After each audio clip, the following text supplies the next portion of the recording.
President has said far back as June he saw a list of people who met the standard for the far right. He made that commitment, which he honored in the worst possible way. Well, I think you've heard enough of that. The Democrats, I don't think they've really gotten used to losing the election. They really are the obstructionist party. That is my opinion. Our next guest, I think, agrees with me. Look at the headline that he wrote in the Washington Post. I repeat, this is a headline that appeared in the Washington Post. Opinion. The Democrats are babbling and discouraged. I repeat, that was in the Washington Post. Good for the Post. Ed Rogers is the man who wrote it. He's the former White House aide to President Reagan and Bush 41. How on earth did you get the Washington Post to publish that? Because they The Washington Post gets a bum rap. The Washington Post is more fair than Republicans want them to be. Nonsense, They let me have my way. They let me say what I want to say. They let me have my way. Yeah, a little bit. I have a terrible Southern accent, though. I'll teach you some Alabama. How about mine? Now, look, I think you're wrong.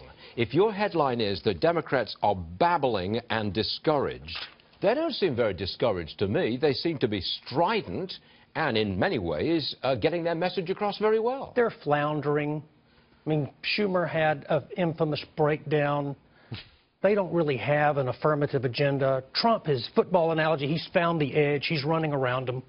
Kind of bobbles the ball from time to time, but there's no question they can't keep up with him. They haven't found either the person in a cabinet officer that could carve out of the herd and try to bring them down.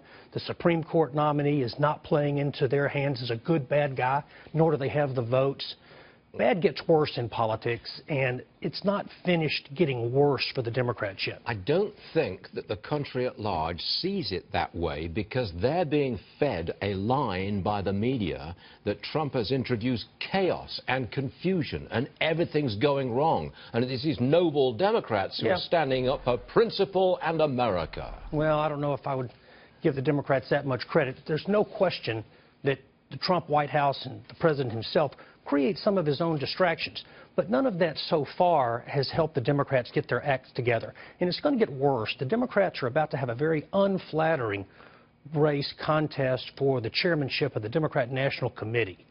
And there's nothing about that that's going to be reassuring to middle America, where they're in real trouble and things are going to get worse again before they get better. Do you think Keith Ellison, radical guy from Minnesota, he's in line to become the chair of the Democrat National Committee? I hope so. I hope so. No, all good Republicans need to be for him.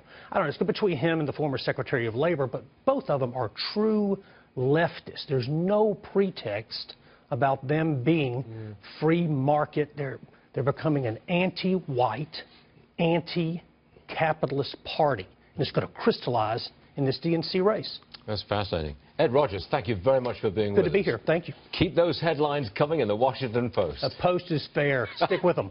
Whatever you say.